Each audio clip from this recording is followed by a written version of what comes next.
2025 के फिजिक्स के पेपर को हल्के में लेने की गलती मत करिएगा। ये पेपर काफी ट्रिकी भी हो सकता है, क्योंकि अब वो जमाना गया कि आपने पिछले 10 साल के क्वेश्चंस कर लिए, उसी में से आधे से ज्यादा पेपर रिपीट हो गया। अब सीबीएसई काफी कॉन्सेप्चुअल क्वेश्चंस लाता है एग्जाम में, और इसीलिए स्पेसिफिक क्वेश्चंस पे फोकस कम करके स्पेसिफिक कॉन्सेप्ट्स पे फोकस करिएगा, स्पेसिफिक टॉपिक्स पे फोकस करिएगा, उन टॉपिक्स को सीखने पे फोकस करिएगा। और मैं पिछले 10 साल के पेपर के एनालिसिस निकाल के कि कौन से टॉपिक में से ज्यादा क्वेश्चन आते हैं, कौन से टॉपिक में से ज्यादा करके पूछा गया है, कौन सा टॉपिक लिटरली इंपॉर्टेंट है फिजिक्स को टेस्ट करने के लिए, वैसे टॉपिक्स आपके एनसीईआरटी में से उठा के लाया हूं। आई गारंटी इसमें से आपको 80 to 90% टॉपिक 2025 के फिजिक्स के पेपर में मिलेंगे। और ये सेम चीज मैं आपको फिजिक्स के एग्जाम के अगले दिन भी बताऊंगा कि देखो मैंने जो पढ़ाया था वहां से ही आया है। सो आपको ये मौका मिल रहा है बेटा कि आपके सामने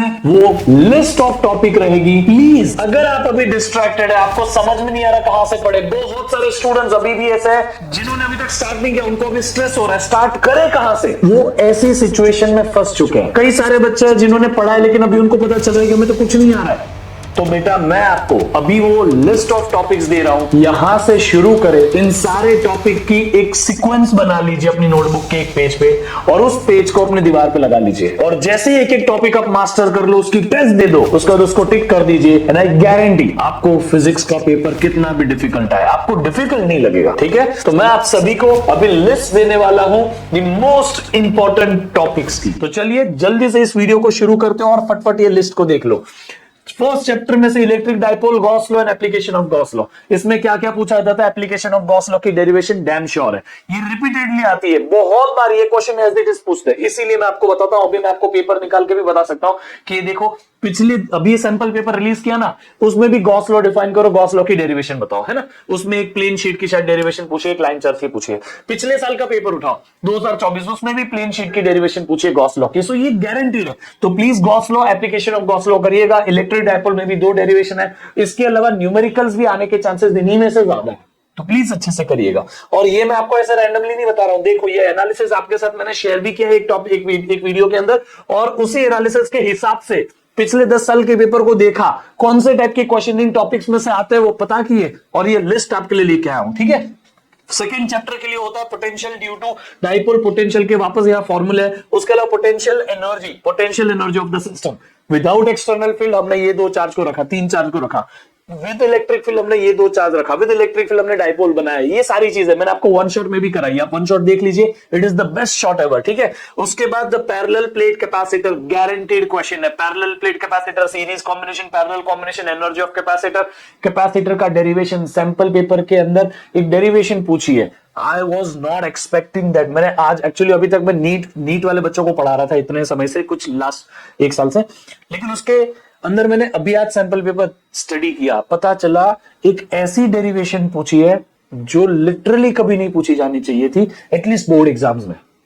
तो यहां से आपको कई सारे सरप्राइजेस मिल सकते हैं, इसलिए इस टॉपिक को स्ट्रांगली करिएगा। मैं आपके लिए एक और वीडियो लाऊंगा थोड़ी देर में कि फिजिक्स का पेपर कैसा आ सकता है, वो मेरा प्रेडिक्शन क्या है। पिछले 10 साल से मैं पढ़ा रहा हूं, मुझे पता है कि कैसे पेपर कैसा बन सकता है, सीबीएसई क्या खेल सकता है आपके साथ में, हर एक चीज आपको उस वीडियो में बताऊंगा। लेकिन अभी के लिए हम इसी वीडियो पे कंटिन्यू करते हैं। तो पैरेलल प्लेट कैपेसिटर में आपको इफेक्ट ऑफ डाइलेक्ट्रिक करना होगा, ये सैंपल पेपर में भी शायद ये सवाल है, आप सॉरी सैंपल पेपर में नहीं, उसमें लास्ट ईयर के क्वेश्चन पेपर में भी ये सवाल है, तो प्लीज उसको अच्छे से करिएगा। ठीक है, now let's go for the next chapter. Current electricity में ड्रिफ्ट ऑफ इलेक्ट्रॉन्स, इसमें से आएगा ड्रिफ्ट स्पीड का, मोबिलिटी का, डिफाइन मोबिलिटी ये बताओ, डिफाइन ड्रिफ्ट स्पीड ये बताओ, Ohm's law in microscopic form बताओ, relationship between current density and electric field बताओ, सॉरी करंट डेंसिटी नहीं है, current density and electric field बताओ। तो ये सारी चीजें आपको बोल सकते हैं, रेजिस्टिविटी और conductivity in terms of this term बताओ, यहां से वायरस है, ये सब। इसके ऊपर न्यूमेरिकल भी इंपॉर्टेंट है। व्हीटस्टोन ब्रिज इग्नोर मत करिएगा, इजी होता है, आसानी से मार्क्स मिलते हैं, प्लीज इस टॉपिक को करिएगा, ठीक है। Now let's go for the moving charges and magnetism. Moving charges and magnetism में से motion in a magnetic field, helical motion वाला भी और सर्कुलर मोशन वाला भी, इसमें से न्यूमेरिकल आने के चांसेस ज्यादा है, ठीक है। Magnetic field on the axis of the loop, loop एक लूप हो, लूप के सेंटर पे, जैसे मैं यहाँ पे आपको बताता हूँ, कोई रिंग के सेंटर पे, रिंग के एक्सिस पे कितनी मैग्नेटिक फील्ड है, उसका डेरिवेशन भी पूछ सकते हैं, उसका डायरेक्टली आपको न्यूमेरिकल भी पूछ सकते हैं। Force between two parallel conductors के ऊपर क्वेश्चन आ सकता है, आप इसको अच्छे से करिएगा। फिर MCG, moving coil galvanometer, guaranteed question है, इसके ऊपर क्वेश्चन आता ही आता है। आप देख लीजिए उस टॉपिक में से कितने सारे सवाल बने, वो भी SA2 type, LA type question ज्यादा बने, ठीक है। तो आप इसको ध्यान से करिएगा। Now the next chapter is magnetism and matter. Magnetism and matter में से डाया पैरा पैरो का डिफरेंस अच्छे से करना, Curie's law, Curie Weiss law, इनके रिलेशनशिप, एग्जांपल्स, सब कुछ डिटेल में याद करना पड़ेगा आपको। अगर कॉन्सेप्ट्स समझ में नहीं आ रहे ज्यादा फिजिक्स का, तो ऐसे स्टूडेंट है तो व्हिटस्टोन ब्रिज, ये मैग्नेटिक प्रॉपर्टीज ऑफ मटेरियल, ये ऐसे टॉपिक है जिसमें से आप आराम से मार्क्स ले सकते हो। जैसे अभी इसके पहले वाले चैप्टर में एमसीजी में ज्यादा करके न्यूमेरिकल वो आते, कन्वर्ट कर दो इसको एमीटर में, इसको गैल्वेनोमीटर में कन्वर्ट करो, सॉरी गैल्वेनोमीटर को एमीटर में, वोल्ट मीटर में, इसमें कन्वर्ट करो, ये सेंसिटिविटी ऑफ गैल्वेनोमीटर, इसके ऊपर न्यूमेरिकल आ जाता है। तो मैं आपको टॉपिक के साथ क्या पूछते हैं ना ज्यादा, वो भी बता रहा हूं। अब उसको कैसे फ्रेम करके पूछते हैं वो हमें थोड़ा समझना होता है, क्योंकि वो एग्जामिनर पे डिपेंड करता है, ठीक है। अब हम आते हैं ईएमआई में मोशनल ईएमएफ बहुत इंपॉर्टेंट टॉपिक है। आजकल एसी जनरेटर पे भी काफी सारी चीजें पूछने लगे हैं। उसके अलावा इंडक्टेंस, ठीक है, inductance, self inductance, mutual inductance, इसके ऊपर बहुत सारी चीजें आते हैं। आप इसमें ट्रांसफॉर्मर भी एक्सपेक्ट कर सकते हैं भाई, ट्रांसफॉर्मर के ऊपर आता है अभी बहुत कुछ। ट्रांसफॉर्मर का डायग्राम बनाओ, ये डिवाइस कौन सा है जो हाई वोल्टेज से लो वोल्टेज कन्वर्ट कर सकता है, ये ट्रांसफॉर्मर, उसका ट्रांसफॉर्मर का डेरिवेशन पूछते हैं, आपको टर्न्स रेशियो फॉर्मूला पूछ लेंगे। आई थिंक सैंपल पेपर में भी ये क्वेश्चन है, ठीक है। तो मैं मानता हूं कि ये टॉपिक्स इंपॉर्टेंट है। उसके बाद में अल्टरनेटिंग सर्किट्स, अल्टरनेटिंग सर्किट्स में से एलसीआर सर्किट में क्वेश्चन गारंटीड है बेटा, एलसीआर सर्किट में से क्वेश्चन पक्का आएगा, प्लीज इसको करिएगा, इसमें गलती मत करिएगा। आपको नहीं आता, मैं वन शॉट अपलोड करूंगा, उसमें देख लीजिएगा, मास्टर कर लोगे। I am an electronics engineer, आपका ये टॉपिक स्ट्रॉन्ग करा दूंगा, ठीक है। Power in AC circuit, power के फॉर्मूला, वो cos थीटा वाला, cos फाई वाला फॉर्मूला, पावर फैक्टर, ये सब कुछ बहुत पूछते हैं।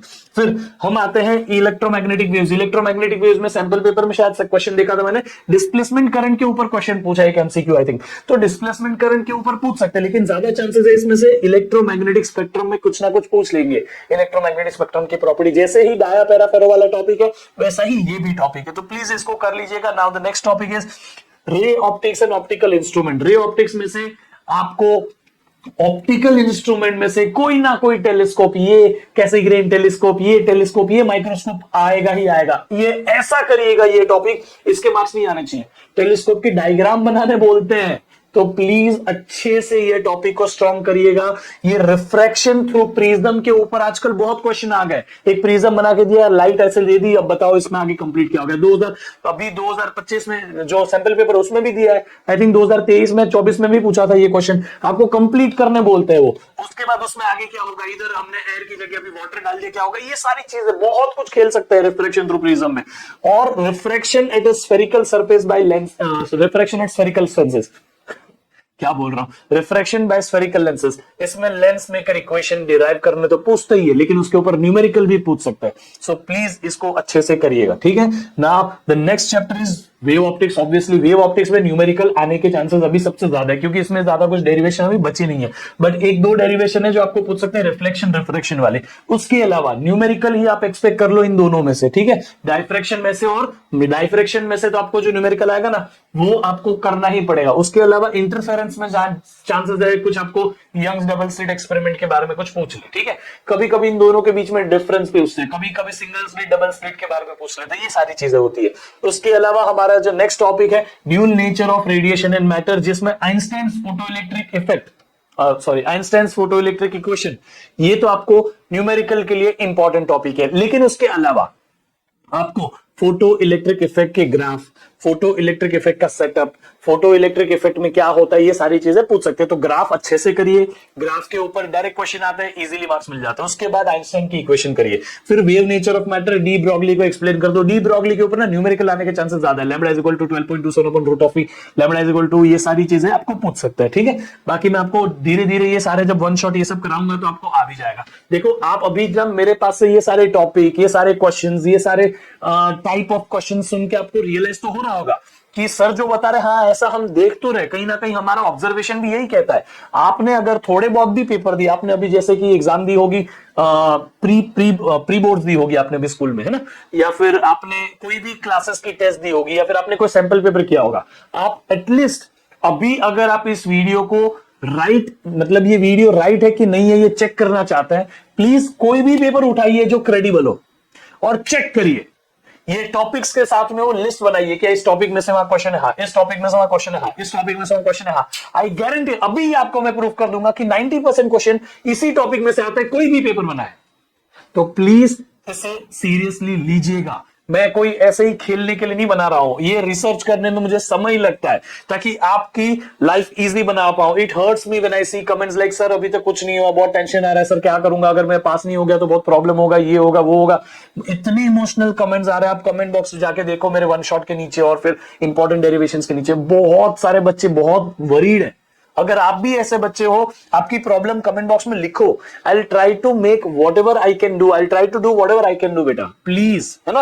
आप शेयर करोगे तो मुझे पता चलेगा कि क्या करना है आपके लिए। हाइड्रोजन स्पेक्ट्रम याद कर लीजिएगा, हाइड्रोजन स्पेक्ट्रम गारंटीड पूछी जाती है, उसमें वो 1/λ वाले फॉर्मूला से पूछा, 1/λ इक्वल टू r/n1² ये सब पूछा जाता है, ठीक है, आप करिएगा ये। फिर डी ब्रॉगलीज एक्सप्लेनेशन, ये जो है ना डी ब्रॉगली और बोर्स पोस्टुलेट, इन दोनों का कॉम्बिनेशन वाला लास्ट टॉपिक, इसको पूछने के चांसेस कम है, लेकिन है चांसेस, क्योंकि ये दो टॉपिक को मर्ज करता है, पहले दूसरे, मतलब इसके पहले के चैप्टर के भी और इस चैप्टर के भी। अब आप आते हैं अगले चैप्टर पे, विच इज न्यूक्लियर। न्यूक्लियर में साइज ऑफ द न्यूक्लियस के ऊपर न्यूमेरिकल आ सकता है, और उसके अलावा ये क्वेश्चन पक्का है, mass energy and nuclear binding energy.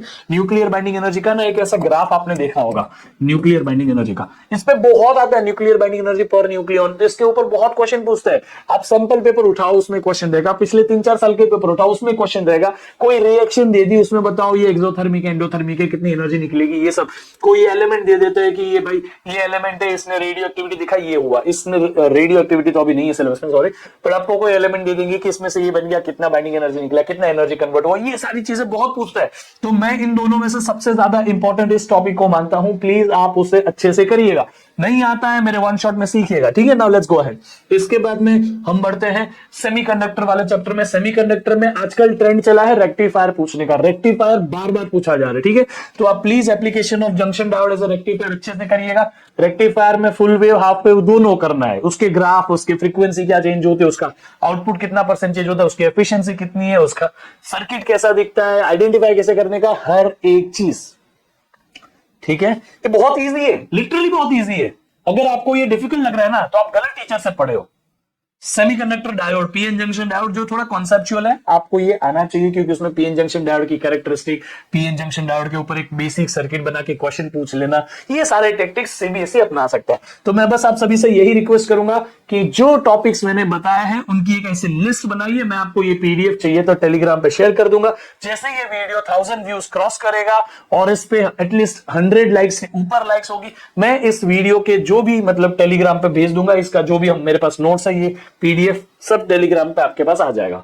Already मैं इंपॉर्टेंट डेरिवेशंस के लिस्ट टेलीग्राम पे शेयर कर चुका हूं, तो आप टेलीग्राम चैनल ज्वाइन कर लीजिए, link is given in description box. इसी के साथ में मैं आप सभी को बताना चाहता हूं कि मैंने बेस्ट शॉर्ट सीरीज शुरू की है। First chapter, second chapter, third, first 2 chapter तो डाल चुका हूं, तीसरा चैप्टर अभी वो कल आ जाएगा। तो प्लीज आपको मैं ये बेस्ट शॉर्ट सीरीज को कंप्लीट करने की कोशिश करूंगा 4-5 फरवरी तक। तो आप जरूर इस सीरीज को फॉलो करें, आपको फिजिक्स बहुत स्ट्रांग बना दूंगा इस सीरीज के थ्रू। आपको अगर पूरा टॉपिक आता है, मतलब पूरा चैप्टर नहीं करना है और कुछ बेसिक 2-4 टॉपिक सीखने हैं, जो टॉपिक्स की लिस्ट मैंने दी उन्हीं टॉपिक को सीखना है, तो टाइमलाइन में जाके सीधे वो टॉपिक्स को देख लीजिए, ठीक है। आई गारंटी इसमें डेरिवेशन हो, इसमें न्यूमेरिकल हो, इसमें कॉन्सेप्ट हो, वो सब आपको आ जाएगा। तो ये चीजें जरूर करिएगा। और आप मुझे टेलीग्राम पे यहाँ पे ज्वाइन कर सकते हैं, इंस्टाग्राम और स्नैपचैट मेरा ये रहा। बाकी मैं आप सभी को बेटा एक रिक्वेस्ट करना चाहता हूं, आपको ये समय वापस नहीं मिलेगा, प्लीज इसको यूटिलाइज करिएगा। इससे ज्यादा मुझे आपको कुछ कहने की जरूरत नहीं आएगी, ऐसा ना। आप सभी को अपने भविष्य की चिंता है, लेकिन सिर्फ चिंता करने से कुछ नहीं होता है। अभी भी आपके पास वो समय है, आप पूरी की पूरी गेम पलट सकते हो। जो मैं बता रहा हूं, इस चैनल को सीरियसली फॉलो करो, आपको आराम से फिजिक्स में अच्छे मार्क्स आएंगे। अच्छे यानी मैं कहता हूं 70 में से 50+। बाकी उसके ऊपर लाना, ये 50+ में पहुंचा दूंगा तेरे को। उसके ऊपर तू और मेहनत कर, सैंपल पेपर सॉल्व कर, एनसीईआरटी कर, पीवाईक्यूज कर, तू उसके ऊपर भी पहुंच जाएगा बहुत इजीली। ठीक है, तो आई होप आपको ये वीडियो अच्छा लगा। प्लीज इसको सेव कर लीजिए, अपने फ्रेंड्स के साथ शेयर करिए, बहुत इंपॉर्टेंट वीडियो है ये। मिलते हैं फिर अगले वीडियो में, तब तक के लिए bye bye, see you, take care.